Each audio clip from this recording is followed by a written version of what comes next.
The assisted dying bill continued its journey through Parliament this week, and one of the main areas for debate is eligibility. Campaigners say those with neurodegenerative illnesses can suffer cognitive decline towards the end of their lives, meaning they could become ineligible for an assisted death. Earlier this week, I was joined in the studio by Andrew and Milica Davies. Andrew was diagnosed with motor neuron disease last year. It was May last year when I first had some symptoms, which is like a wobbly ankle, unstable ankle, which I just didn't put down to anything. Just thought it was one of those things. In June, I began to get fasciculations, which is like muscle, sort of like ripples of muscle around the body.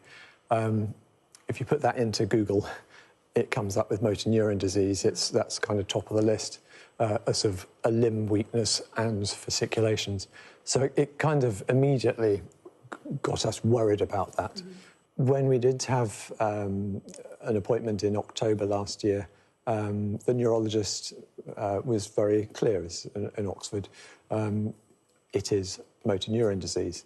It's suddenly, you step out from that appointment and you see the multidisciplinary motor neuron disease team who talk about banking your voice, and suddenly you're plunged into a different world.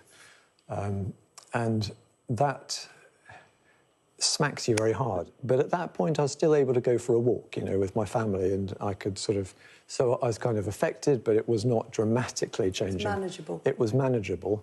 And then what's happened is, it's almost like you follow a journey. I mean, on the one hand, you've been told that the quantity of the rest of your life is now limited. And now you're on this journey. And that journey it's a fluctuating one, but it tends to deteriorate in terms of the physical changes. And that has been weakness of my legs that has gradually increased, particularly in the last couple of months. So I was able to walk here, but it took some, it takes some doing now. I can walk around the house, but I can't go for a walk with the family. It's just like piece by piece, things you take for granted get taken away from you.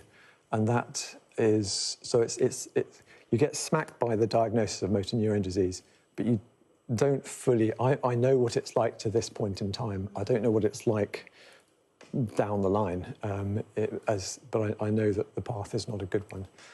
So, all of this has happened in less than a year. It's been an intense 4 months since your diagnosis.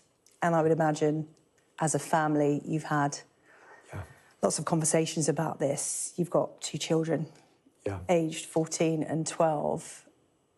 And I know that will have been a difficult conversation to have with them. But it would have also made you think about assisted dying. This has been in the headlines. The assisted dying bill is up for discussion. It's coming back to the House of Commons in April. Where did you stand on assisted dying before your diagnosis, Andrew? I kind of had thoughts that perhaps it is there for some people. I perhaps always had that possibility.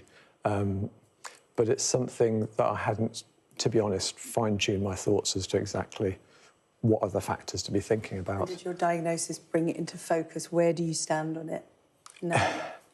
It's one of those perhaps nuanced thoughts about it, but it does bring it into focus because when you look at the bleakness of the prognosis and you look at the loss of function, it throws into sort of like the meaning of life and what's it for and what's the quality of life.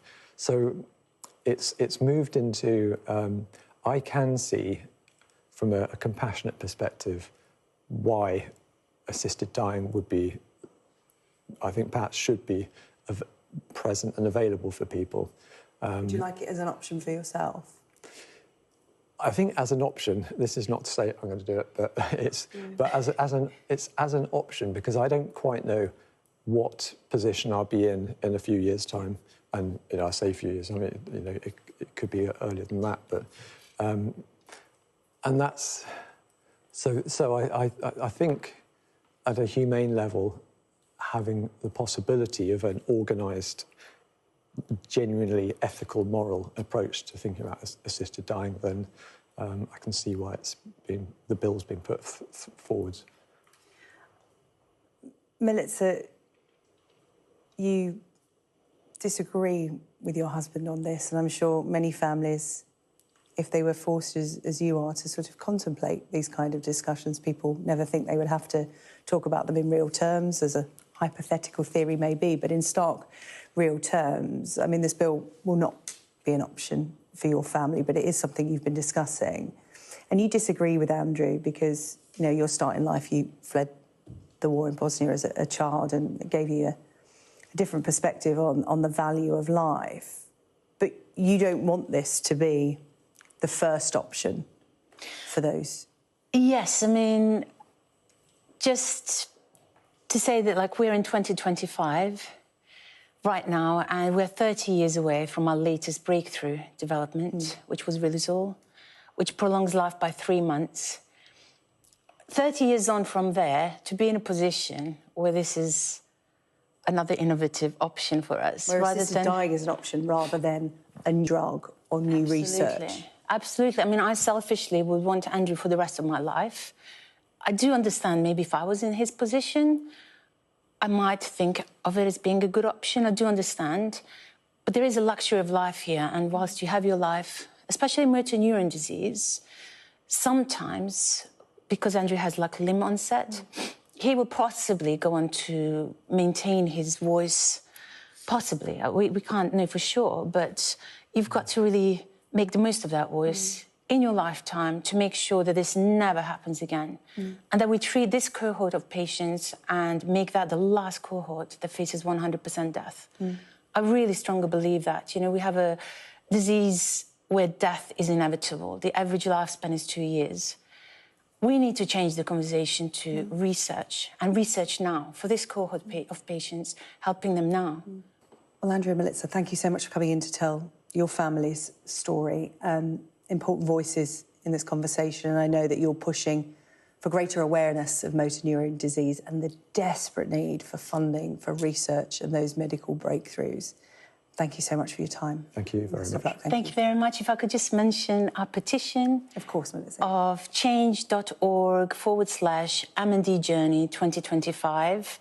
We're marking 30 years since our last breakthrough. Let's make some more breakthroughs.